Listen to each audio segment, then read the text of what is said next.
नमस्कार। आज हमारे साथ है माननीय श्री बृजकिशोर दुबे जी, जो उत्तर प्रदेश सरकार में पिछले 16-17 साल से प्रशासकीय सेवाओं में नियुक्त थे, क्लास 1 ऑफिसर थे। उन्होंने रिजाइन करके अभी श्रद्धालु महासभा का गठन किया है और उसके वो आज राष्ट्रीय संयोजक के रूप में पूरे भारतवर्ष में मंदिरों का संगठन करने के कार्य में कार्यरत है। इनकी और एक विशेषता है कि मई 2015 में जो अयोध्या में दीपोत्सव की संकल्पना है, उसका कंसेप्ट नोट इन्हीं के द्वारा तैयार किया गया था। आज उनके साथ हम चर्चा करेंगे कि भारत भर के 20 लाख से ज्यादा मंदिरों के सामने किस प्रकार की चुनौतियां हैं और इन चुनौतियों का सामना करने के लिए श्रद्धालु महासभा मंदिर विश्वस्तों के लिए किस प्रकार से सहायभूत होगी। आज इसके बारे में हम माननीय बृजकिशोर दुबे जी से चर्चा करेंगे। नमस्कार सर। जी नमस्कार। आज मैं आपसे पहला प्रश्न पूछना चाहूंगा कि जो आपने मुहिम छेड़ी है श्रद्धालु महासभा के द्वारा कि भारत भर के 20 लाख मंदिरों को इकट्ठा एक प्लेटफॉर्म पे लाने की, तो यह मुहिम किस प्रकार की रहेगी? आपका संगठन किस प्रकार से आने वाले कार्यकाल में कार्य करेगा? देखिए, जो देश में हमारे मंदिरों की स्थितियां हैं, कुछ मंदिरों को अगर छोड़ दिया जाए तो सारे मंदिरों में कुछ ना कुछ समस्याएं विगत 20 से 25 वर्षों में आती रही हैं और ये समस्याएं उनके संपत्ति को लेकर के, उत्तराधिकार में विवाद को लेकर के, जो हमारे श्रद्धालु हर मंदिरों से अपने श्रद्धा भाव से जुड़े हुए हैं, उन श्रद्धालुओं के साथ कई बार घटनाएं हुई, भगदड़ मच गया, आवश्यकता से अधिक वहाँ पर श्रद्धालुओं की जमाव और जमावट हो गई, जिसके नाते बहुत सारी प्रशासकीय और ऐसी दिक्कतें आई कि हमारे लोगों को जान से हानि ढोना पड़ा। तो इन सबको देखते हुए और मंदिरों में जो कुरीतियाँ धीरे धीरे पनपने लगी, लोग उनकी संपत्तियों पे लालच में चोरियाँ बढ़ने लगी और बहुत सारी चीज़ें ऐसी होने लगी, तो ये हम लोगों ने तय किया कि ये हमारे जो 100 करोड़ से ज़्यादा हिंदू समाज के लोग हैं और जो केवल और केवल मात्र श्रद्धालु हैं, जिनके कारण इन समस्त मंदिरों में एक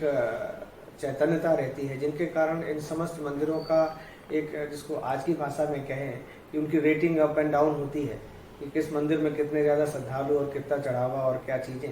तो श्रद्धालुओं के लिए कभी चिंता करने का किसी ने प्रयास नहीं किया। और श्रद्धा भाव से जो सारे लोग इससे जुड़े हुए रहे या जुड़े हुए हैं, उनके बारे में सोचना और वो उनकी श्रद्धा जिस भी केंद्र, मंदिर, देव स्थान के प्रति है, उसकी पवित्रता भी उसी रूप में सुनिश्चित किए रहना, इसका कोई नीति नियामक बॉडी या ओम्बुड्समैन या कोई भी ऐसी संस्था नहीं थी जो इन चीज़ों को देखती और या इनके बारे में कोई सूचना लोगों तक पहुंचाती। फिर हम लोगों ने इसको 2014 में व्यवस्थित रूप दिया, श्रद्धालु महासभा को बतौर ट्रस्ट रजिस्टर्ड कराया और उसके बाद इन कामों को हम लगातार कर रहे हैं और हमारे 30 साल का पूरा एजेंडा है। और 2014 से देखें तो अगले 30 सालों में से, मतलब अभी 23 साल हमारे पास हैं, इन 30 सालों के भीतर और बाद हम इस स्थिति में होंगे कि किसी भी मंदिर का 1 इंच जमीन कभी भी कोई कब्जा नहीं कर पाएगा और ना ही उसका कहीं कोई नुकसान हो पाएगा। स्थानीय समाज ने, स्थानीय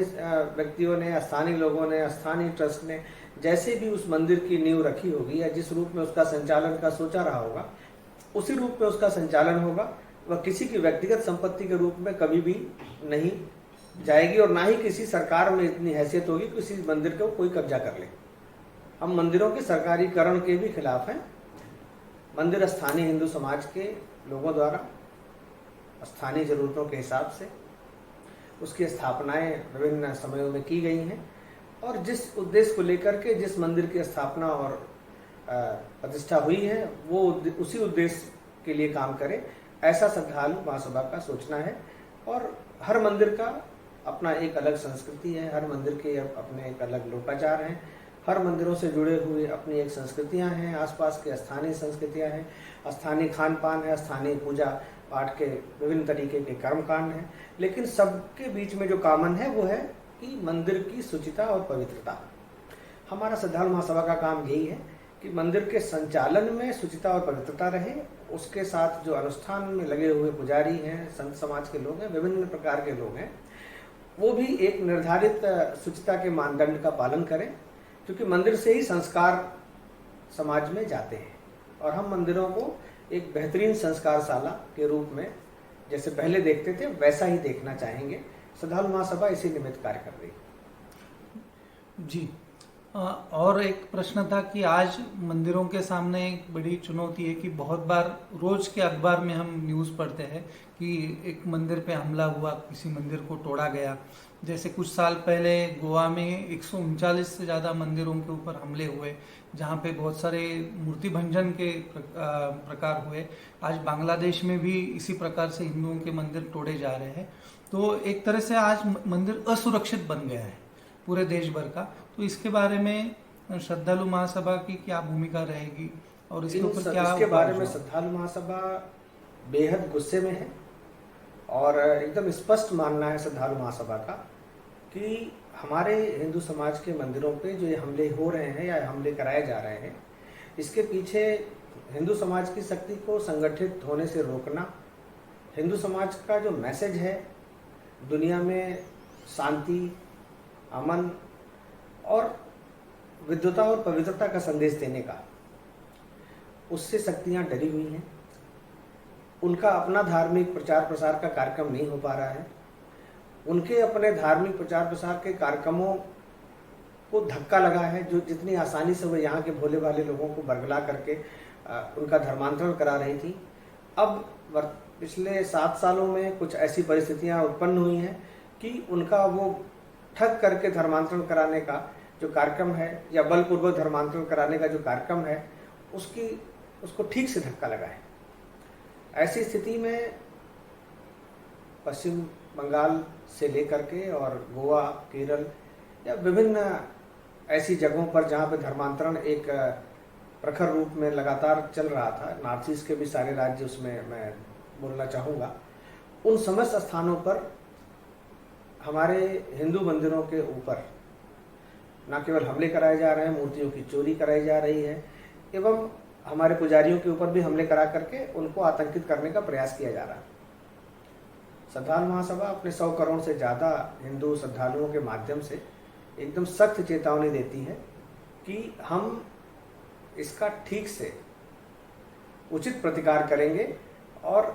जिस सीमा तक भी इसका प्रतिकार हम कर सकते हैं,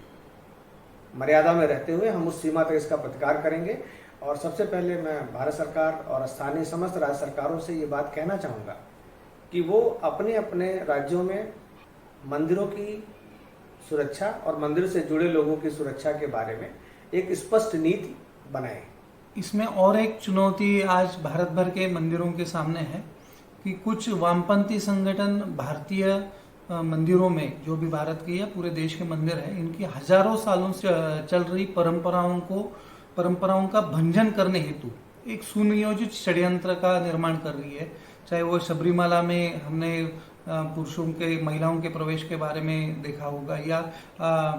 महाराष्ट्र में पंढरपुर और कोल्हापुर में महालक्ष्मी मंदिर, इन मंदिरों में से ब्राह्मण पुजारियों को हटाने की मांग की गई हो और वहां से परंपराओं को तोड़कर अभी वहां पे सरकार नियुक्त कर्मचारी पुजारी आए और उसके बाद बहुत सारी परंपराओं का भंजन हुआ। तो इसके बारे में श्रद्धालु महासभा की मतलब भूमिका क्या रहेगी, विशेषकर रूप में ब्राह्मण जो पुजारी है वो हटाने के बारे में क्या रहेगी? देखिए, बेहद संवेदनशील प्रश्न है और इसमें बहुत सारी राजनीति छुपी हुई है। जो मंदिर की पूजा पद्धतियां हैं, जो सैकड़ों हजारों वर्षों से हमारे यहाँ चली आ रही है, उन परंपरा में कहीं भी हमने किसी जाति को पूजा पाठ करने से कभी रोका नहीं। और हिंदू समाज में जाति की वैसी धारणा रही भी नहीं कि जैसी धारणा आजकल बना करके रखी गई। सबके अपने जो भी शुचिता और पवित्रता के साथ काम कर रहा था या कर रहा है, उस सबको मंदिर में आने की, पूजा पाठ करने की सबको अनुमति है। और जहाँ रही बात पुजारी या अन्य लोगों की, तो वो कई परंपराओं से, कई पीढ़ियों से पुजारी आते रहे और उनका काम ही केवल पूजा पाठ करना रहा है। ऐसी स्थिति में मंदिरों में सरकारी हस्तक्षेप करते हुए अगर कर्मचारी रखे जाएंगे पूजा पाठ के लिए तो वो मंदिर नहीं होगा, वो फिर तो एक दफ्तर हो गया। और मंदिर कभी दफ्तर का अंग नहीं हो सकता। मंदिर के लिए अलग दफ्तर बन सकता है कि मंदिर की व्यवस्थाएं कैसी हो, लेकिन मंदिर के गर्भगृह में जो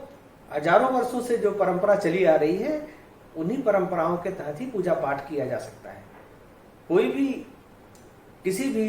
हिंदू समाज के किसी भी जाति का कोई भी व्यक्ति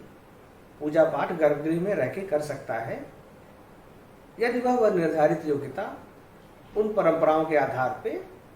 अर्जित कर लेता है। हमने इसमें और बहुत सारे पुजारी और संत हैं जिनकी कोई जाति नहीं जानता कौन है, किस जाति से है, इसका लाभ भी लोग उठा रहे हैं। तो श्रद्धालु महासभा का स्पष्ट मत है कि मंदिर के मामले में हम जातिगत आधार पे कोई वर्गीकरण ना करें। दूसरा, सरकारी हस्तक्षेप बिल्कुल भी नहीं होना चाहिए कि कोई कर्मचारी जाकर के मंदिर में गर्भगृह का प्रबंधन देखेगा, पूजा पाठ देखेगा, नहीं। जो परंपरा से चला आ रहा है इसमें स्थानीय लोगों की राय लेकर परंपरा के हिसाब से काम करने की आवश्यकता है। वामपंथियों ने कभी पूजा पाठ किया नहीं, पूजा पाठ से उनका दूर दूर तक कोई रिश्ता नहीं है, और भारतीय संस्कृति का उन्होंने कभी सोचा भी नहीं कि साथ भी पढ़ाया जाए। वो पूरी तरह से वैदेशिक आख्यानों से ओतप्रोत होकर के उनके विमर्श, उनके मानदंड, उनकी योजना सब दूसरी है। वो भारत को शक्तिशाली होते हुए देखना भी नहीं चाहते, और ना ही भारत के आज के जो संवर्धन और पुष्टिकरण के जो योजनाएं चल रही हैं उसमें उनका कोई रचनात्मक योगदान है। उन्होंने हमारे पूरे इतिहास को, हमारे पूरे संस्कार को एकदम दूषित कर रखा है, जिसके नाते हमारी आज की पीढ़ी जिस रूप में होनी चाहिए उस रूप में नहीं है। हमारे देश में नोबेल पुरस्कार कम से कम 10 आना चाहिए था, लेकिन नहीं, वो हमारा ब्रेन ड्रेन हो रहा है, हम बाहर जाके भाग रहे हैं। अगर वामपंथियों की इतनी ही चिंता है तो उन्होंने उस उच्च सिलेबस का निर्माण क्यों नहीं किया कि आज हमारे यहाँ से नोबेल प्राप्त करने वालों की बाढ़ आ जाए। उनका कभी कोई ऐसा रोल नहीं रहा है, और एक्चुअल में देखा जाए तो वो ना वामपंथी हैं, ना उनके जिसका कोई एक विशेष संस्कार ही डेवलप ना हो, वो कोई पंथ का हो भी नहीं सकता। वो केवल मौका परस्त लोग हैं जो पूरी तरह से उपभोगवाद में विश्वास करते हैं। तो ऐसी नकारात्मक बातों का श्रद्धालु महासभा एकदम मजबूती से खंडन करती है। सर, आज हम देखते हैं कि भारतवर्ष में सबसे अगर बड़ी चुनौती सभी मंदिरों के सामने है, तो सरकार जिस मंदिर में ज़्यादा श्रद्धालु आते हैं, ज़्यादा वहाँ पे दान होता है, वही मंदिर सरकार उसके मंदिर का सरकारीकरण करती है। और जो मंदिर गरीब है, जहाँ पे जिसकी बिजली का बिल भी वो चुका नहीं पाता है, उस मंदिर के बारे में ना सरकार कुछ करता है ना सोचता है। लेकिन जो जहाँ पे पैसा इकट्ठा होता है वो वहाँ पे चाहे वो कौन सी भी पार्टी का सरकार हो, वहाँ पे मंदिरों का सरकारीकरण होता है। इसके बारे में मतलब विशेष रूप से विस्तार से अगर सभी दर्शकों को बताएंगे कि सरकारीकरण के क्या नुकसान है, इसके बारे में श्रद्धालु महासभा का अभ्यास क्या है। ये बहुत गहरा षड्यंत्र है कि हम मंदिरों की संपत्ति लोगों, श्रद्धालुओं के द्वारा चढ़ाए गए चढ़ावे और किसी पर्टिकुलर एक मंदिर को लेकर के उसके गुणगान अथवा उसकी बहुत बड़ी ऐसी व्याख्या कि उससे बेहतरीन मंदिर नहीं है, अथवा बहुत ज़्यादा श्रद्धालु वहाँ जाते हैं तो वो नंबर 1 का मंदिर होगा। प्रभु तो कण-कण में व्याप्त है। देश के विभिन्न भागों में या दुनिया के करीब 50 से भी अधिक देशों में आज हिंदू मंदिर हैं। इन मंदिरों के विस्तार का, फैलाव का कारण ही यही रहा कि जहाँ जहाँ लोग गए और उन्होंने अपने आस्था के केंद्र में अपने हिसाब से अपनी स्थितियाँ डेवलप की। जो षड्यंत्र यहाँ पर है कि हिंदू धर्म से जुड़े हुए लोग, उनके श्रद्धालु किसी पर्टिकुलर मंदिर को बहुत रिच कर दिए हैं और वो बहुत ज़्यादा धन धान्य से संपूर्ण है, तो उस लालच में स्थानीय सरकारें भी आ गई। स्थानीय सरकारों के आने के पीछे कुछ ऐसे लालची नेताओं का हाथ है जिनको मंदिर की संपत्ति के प्रबंधन और उससे प्राप्त होने वाली आय से अपने शौक पूरे करने का काम करना है। हमें निश्चित तौर पे इसका बहुत लग करके खंडन करना चाहिए, और हर मंदिर का जो भी अपना लोकल चढ़ावा है, स्थानीय विकास में ही उस मंदिर के चढ़ावे का, मंदिर के संचालन में वो खर्चा होना चाहिए। जिन मंदिरों के पास अथाह संपत्तियां हैं उनका दायित्व है कि वो अपने आसपास के मंदिरों का पोषण करें, और धीरे धीरे जब व्यवस्था इस रूप में पहुंच जाए, श्रद्धालु महासभा तो उस स्थिति की भी कल्पना करती है कि आने वाले समय में एक हम नेशनल और इंटरनेशनल ग्रिड तैयार करें कि जो सरप्लस संपत्ति या सरप्लस फंड है किसी पर्टिकुलर मंदिर का, वो आसपास के मंदिरों में कैसे जा करके और वहाँ की भी व्यवस्थाएं अच्छी कर सके, इस पे भी ध्यान दें। लेकिन अभी श्रद्धालु महासभा पैसे और फंड को लेकर के अगर बहुत ज़्यादा चर्चा करना शुरू करेगी तो उसको भी उसी श्रेणी में गिना जाएगा कि इनका भी ध्यान उसी पे है। इसलिए श्रद्धालु महासभा ने सबसे पहले तय किया कि हम अपने पास से तो पैसा देंगे काम करने या उस पर कर, लेकिन कभी 1 रुपया किसी मंदिर या कहीं से लेंगे नहीं, और सरकारी मदद तो 1 रुपए की भी नहीं लेंगे कभी जीवन में, ना ही श्रेय लेंगे इस कार्य का। क्योंकि आज ये मैं पहली बार इंटरव्यू भी दे रहा हूँ इस विषय पे, क्योंकि आप लोगों से भेंट हुई, हम तो चाहते भी नहीं कि इसका श्रेय लिया जाए। हम इस काम को धीरे धीरे कर रहे हैं और एकदम 100% सकारात्मक अनुभूति होती है कि इसको हम पूरा भी कर ले जाएंगे। अगर प्रभु ने बचा हुआ जीवन दिया, हम नहीं करेंगे तो हमारे साथ के बाकी लोग करेंगे, और हम एक विचारधारा तो छोड़ के जाएंगे ही कि ये काम हो। तो इस खंड को समय रहते हमें समझना होगा, और संपत्ति प्रबंधन एक बड़ी बात है। संपत्ति का प्रबंधन, एसेट मैनेजमेंट बहुत ही जरूरी है सारे मंदिरों के लिए। सारे मंदिरों को अपनी लीगल टीम रखनी चाहिए जिससे कि वो सारी लड़ाई लड़ सकें, और इतना प्रॉम्प्ट बना देना चाहिए अपने प्रबंधन को हर मंदिर के कि कोई भी घटना हो तो वो गवर्नमेंट के और पब्लिक डोमेन में प्रॉपरली आ जाए कि हमारे साथ ऐसा न्याय हो रहा है या होता था या होने वाला है। श्रद्धालु महासभा एक फॉर्मेट बना रही है, एक प्लेटफॉर्म भी डेवलप कर रही है, कुछ ऐप तैयार कर रही है, जिससे चीज़ें किसी भी मंदिर में कुछ भी अगर होता है तो उस ऐप पे जैसे ही वो फिल करके डालेंगे तो वो ऑटोमेटिकली FIR और बाकी चीज़ों में कैसे कन्वर्ट हो सकता है, इस पे हमारे टेक्निकल टीम के लोग लगे हुए हैं, और यहाँ से लेकर के और USA तक में हमारी टीम के लोग हैं जो इस पे काम कर रहे हैं। तो बहुत जल्दी हम लोग इस चीज़ को टेक्निकली सारे मंदिरों के लिए उपलब्ध कराने जा रहे हैं, और हर उस व्यक्ति के लिए भी कराने जा रहे हैं जिसके एरिया में कोई मंदिर है जो नेग्लेक्ट है या जिसकी उपेक्षा हो रही है, जिसका पूजा नहीं हो रहा है या जिसका जीर्णोद्धार कराना है, तो वो उस ऐप में आकर के उसको जब हमारे डोमेन में डालेगा तो फिर हम उसको पूरे 100 करोड़ श्रद्धालुओं के सामने ला सकेंगे। आज हमारे साथ बृजकिशोर दुबे जी उपस्थित रहे, जिन्होंने स्टेट सर्विसेज में उत्तीर्ण होकर 16-17 साल यूपी सरकार की सेवा की। बाद में केवल अपने धर्म के एक महत्वपूर्ण कार्य के लिए उन्होंने अपना नौकरी छोड़कर जो श्रद्धालु महासभा का कार्य आज उन्होंने कार्य शुरू किया है। आज हम उनको बहुत बहुत शुभकामनाएं देते हैं, क्योंकि हमारे मंदिर ही हमारे धर्म रक्षा के प्रमुख केंद्र है और वही बनने चाहिए। तो इस महान कार्य के लिए इन्होंने जो नींव रखी है, इन्होंने जो प्रयास शुरू किए है, इसके लिए सर आपको बहुत बहुत शुभकामनाएं। धन्यवाद बहुत बहुत।